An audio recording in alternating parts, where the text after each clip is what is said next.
উত্তর ২৪ পরগনা থেকে ভবানী শঙ্কর রায় কি লিখছেন। ভবানী শঙ্কর বাবুর চিঠি ছড়ার আকারে লেখা। আসুন দেখে নি উনি কি লিখছেন আমাদের জুন মাসের আজ সন্ধ্যার বিষয় নিয়ে। পড়ন্ত বিকেলে দিগন্ত বিস্তৃত ঝিল্লির মাঠ, সাদা সাদা পালে পালে ঘরে ফেরা বক, আঁধার নেমে আসা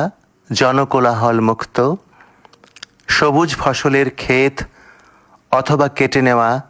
ধানের মোথা ফাঁকা মাঠ,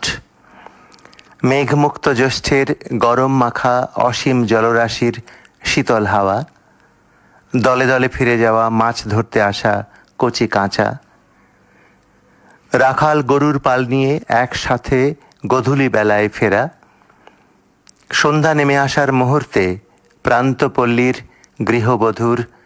জয়ডঙ্কা কাশির শিঙা, খোল করতালের মধুর ঝঙ্কার, থেকে থেকে শেয়ালের হাঁক মুখর করে আকাশ বাতাস, জেলেপাড়ার মাঝিরা জ্যোৎস্না রাতের নিয়ন আলোয় মায়াজাল ফেলে ধরে কত মাছ, ট্যাংরা পুঁটি কই পাকালো চুচড়ো খোলসে বেলে চ্যাং ল্যাঠা কাকিলা জিয়ল,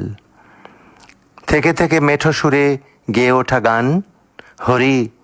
ধনপ্রাপ্ত হলে কি হয় লাভ যদি না ঘোঁচে স্বভাব, সারি সারি বাঁশবাগানের থেকে ভেসে আসে পরিযায়ী পাখির কলতান, কত বক ডাহুক অথবা চোখ খোলা পাখির আহ্বান, এসবের মাঝে খুঁজি অনাবিল আনন্দধারা, পল্লী বাংলার মধুমাখা জীবন কথা। এইভাবেই নমস্কার দিয়ে